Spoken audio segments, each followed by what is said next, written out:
Hello student, नमस्कार। I M C के sir, founder of के कॉमर्स एकेडमी नासिक। स्टूडेंट्स, फिलहाल पेपर लीक की सीरीज चल रही है। बैक टू बैक एक पेपर लीक हुए जा रहे हैं और ऐसे क्वेश्चन मिल रहे हैं जो शॉर्ट एग्जाम में आने के चांसेस है। फिर भी ये वाला डिस्क्लेमर एक बार पढ़ लेना भाई, ये आपके लिए बहुत काम की चीज है। अगर आप बोलोगे कि भाई ये वीडियो देख लिया मतलब सब कुछ हो गया, तो नहीं, ये आपका वहम है। तो बच्चों, सजेस्टेड है आप एज मच एज पॉसिबल पूरा का पूरा डिटेल स्टडी करो। लेकिन अगर प्रेफरेंस की बात करें तो ये क्वेश्चन को डेफिनेटली प्रेफरेंस देना। बाकी चीजें एक बार पढ़ रहे हो तो ये 2 बार 3 बार पढ़ना, ये हम डेफिनेटली बोल सकते हैं। ठीक है स्टूडेंट्स, सबसे बड़ी दिक्कत यह है कि second year BCom semester number 3 2024 वाला ये जो नया पैटर्न है, इसका पहली बार एग्जाम होने जा रहा है लाइफ में। 2025-26 का जो अटेम्प्ट है, जो स्टूडेंट है, पहली बार। इसका कोई ट्रैक रिकॉर्ड नहीं है, प्रीवियस ईयर क्वेश्चन पेपर नहीं है। बात को ठीक से समझो आप। नॉर्मली 2019, अभी इसके पहले का 2019 पैटर्न था, राइट? तो उसके कैसे थे? 2019 मतलब एग्जाम्स होते आ रहे थे, तो प्रीवियस ईयर क्वेश्चन थे, तो उसका एक बेस था कि इसके बेसिस पे हम बहुत अच्छे से एनालिसिस और ज्यादा सुपीरियर होता है जो प्रीवियस ईयर क्वेश्चन पेपर मिल जाए कि इस तरीके के क्वेश्चन पूछे जाते हैं।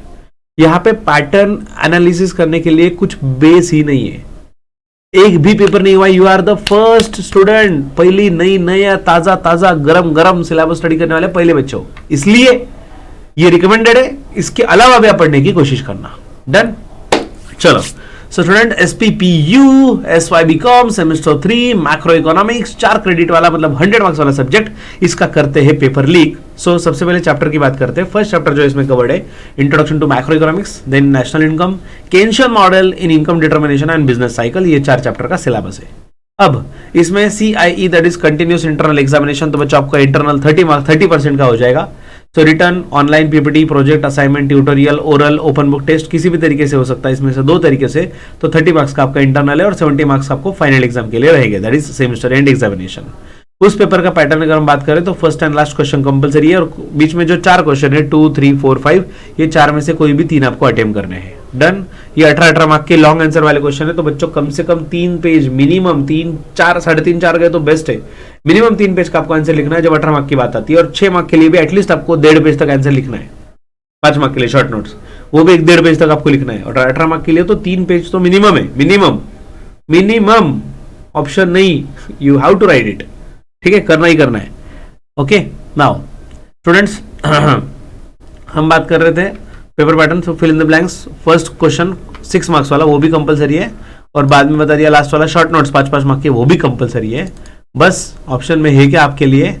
ऑप्शन में एक ही चीज है भाई, 4 लॉन्ग आंसर वाले 18 मार्क के, उसमें से कोई भी एक स्किप कर सकते हो आप। डन? स्टूडेंट्स, KKCA से आपको क्या मिल जाएगा? तो बच्चों फ्री में बुक्स वगैरह मिल जाएगी आपको KKCA की तरफ से। बस आपको इस फोटो पे क्लिक करना है। आप हमारे KKCA के ऐप के अंदर एक फ्री कोर्स दिया है, SY BCom सेमेस्टर नंबर 3 के लिए फ्री कोर्स दिया है, वो फ्री कोर्स आपको मिल जाएगा आराम से। और साथ ही साथ प्लेलिस्ट भी हमने प्रोवाइड किया, तो जिसमें कुछ फ्री लेक्चर्स आपको मिल जाएंगे।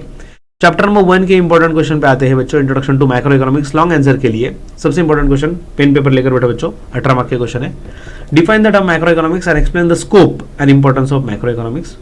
और दूसरा, define the term macro economics and explain the nature of macro economics. तो बच्चों इसमें से भी ज्यादा प्रेफरेबल 2 में से फर्स्ट वाला ज्यादा एक्सपेक्टेड है आपको पूछा जाए, क्योंकि बच्चों जब बात 18 मार्क की है ना, तो एक चीज नहीं पूछेंगे ना, जैसे यहाँ पे डिफाइन भी करो, आप स्कोप भी बताओ, इंपॉर्टेंस भी बताओ, तो इस तरीके से ह्यूज कंटेंट पूछा जाएगा 18 मार्क के लिए।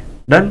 और आगे दिया define the term macro economics and explain the nature of macro economics. तो this is least important as compare to both, मतलब दोनों के कंपैरिजन में दूसरा less important. Next question number short 5 marks वाला जो है लास्ट क्वेश्चन, 5 मार्क्स के लिए शॉर्ट नोट्स, तो उसके लिए चैप्टर 1 में foreign trade is one of the important concept. उसके बाद WPI versus CPI।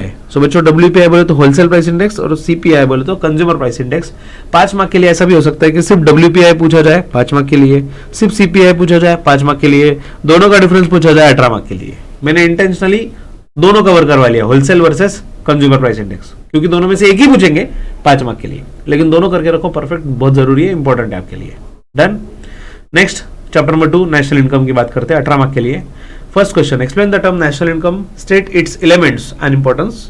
Question 2, explain the various methods of measuring national income. And question number 3, state the difficulties in measuring national income. तो बच्चों national income का term आपको बताना है, elements और importance, साथ ही साथ various methods of measuring national income. तो बच्चों ये मेथड्स बहुत अच्छे से करके जाना। अगर आपको लग रहा है कि इकोनॉमिक्स से कुछ भी फेंक के आ जाएंगे, लिख के आ जाएंगे, हो जाएगा, नहीं होगा बच्चों। ये मेथड से आपको स्पेसिफिक ही लिखना पड़ेगा, फेक के आंसर नहीं होगा, ऐसा काम नहीं होगा, ठीक है ना।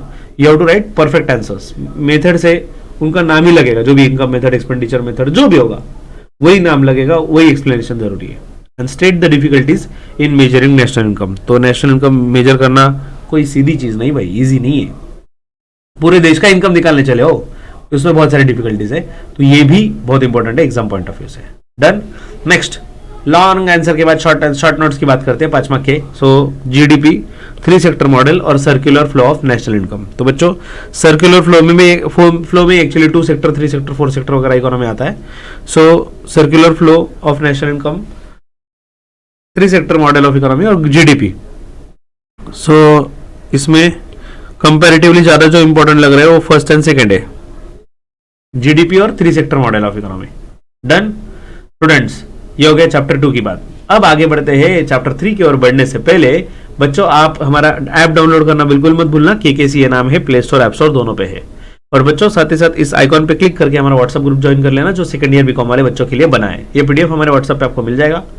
और ये टेलीग्राम का जो है, सॉरी स्टूडेंट्स, ये टेलीग्राम का चैनल जो दिया है, इस पे भी आप जुड़ सकते हो, ये ग्रुप पे। डन।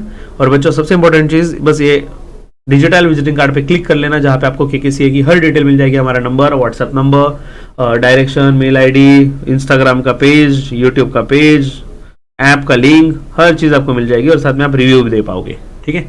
नेक्स्ट चैप्टर 3 की ओर बढ़ते हैं। केंशियन मॉडल ऑफ इनकम डिटर्मिनेशन। सो बच्चों लॉन्ग आंसर के लिए फर्स्ट इंपॉर्टेंट क्वेश्चन है, explain the life cycle theory of consumption. Question 2, explain the simple Keynesian model of income determination. And question number 3, explain the various factors influencing consumption. So बच्चों, what I think is the most important is life cycle theory. Life cycle theory important है, ऐसा मुझे personally लगता है। This is just opinion, कोई commitment नहीं, guarantee नहीं भाई। और simple Keynesian model of income determination, ये दोनों अच्छे से करके जाना। शॉर्ट नोट्स में investment multiplier, APC that is average propensity to consume, या फिर MPS that is margin propensity to save. बच्चों इसमें बहुत सारे कंसेप्ट है actually. APC average propensity to consume, average marginal propensity to consume, marginal propensity to consume. तो इसमें बहुत सारे टेक्निकल टर्म्स है। सेम सेविंग में भी है मल्टीपल टर्म्स, तो इसमें से बस 2 आपको बताए हुए हैं।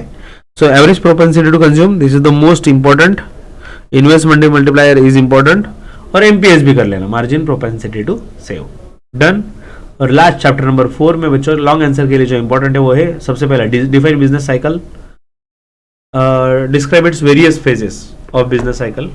Next explain the Samuelson's theory of business cycle and define business cycle, state the features of business cycle. तो बच्चों बिजनेस साइकिल के जो फेजेस है ये बहुत इंपॉर्टेंट है। आप ऐसा मस्त डायग्राम भी ड्रॉ करना एग्जाम में, जो बिजनेस साइकिल का होता है ना, वो डायग्राम। बिजनेस साइकिल भाई ऊपर जा रहा है, नीचे आ रहा है, ऊपर जा रहा है, क्या हो रहा है, ये सब बिजनेस साइकिल में आप जानोगे डेफिनेटली जब पढ़ोगे। तो स्टूडेंट्स बिजनेस साइकिल, उसके फेजेस, हर फेज आपको एक्सप्लेन करना है। वो जो मैंने आपको ग्राफ ड्रॉ किया ना, उसमें जो मल्टीपल फेजेस, हर फेज, नीचे वाला, ऊपर वाला, every phase you have to explain in detail. 18 mark के लिए भाई हर फेज आपको ड्रॉ भी करना है और एक्सप्लेन भी करना है। Done. Samuelson theory of business cycle और बिजनेस साइकिल के फीचर्स। तो बच्चों मुझे लगता है तो वेरियस फेजेस नहीं तो फीचर पूछे जाएंगे, that is more important according to me. और सैमुअल्सन शॉर्ट नोट्स में भी आ सकता है। और हार्ट्रे थ्योरी ऑफ बिजनेस साइकिल, इसमें मल्टीपल थ्योरीज है इसलिए ये भी एक पार्ट है, पढ़ना पड़ेगा। एंड लास्ट लो और under consumption theory of Keynes. तो बच्चों law consumption theory of Keynes, ये भी आपको पढ़ के जाना है। This is also one of the important part for you. Done. So students I hope आपको ओवरऑल आइडिया आ गई होगी कि कौन से क्वेश्चन आपके लिए ज्यादा इंपॉर्टेंट है। तो डेफिनेटली अच्छे से अच्छा पढ़ो, wish you all the best. Paper जोरदार अच्छे से लिखना और एग्जाम होने के बाद डेफिनेटली अपडेट करना कि कैसा रहा पेपर। सो जल्दी मिलेंगे नेक्स्ट अपडेट में, तब तक के लिए stay tuned and happy learning with KK sir. Take care, bye bye.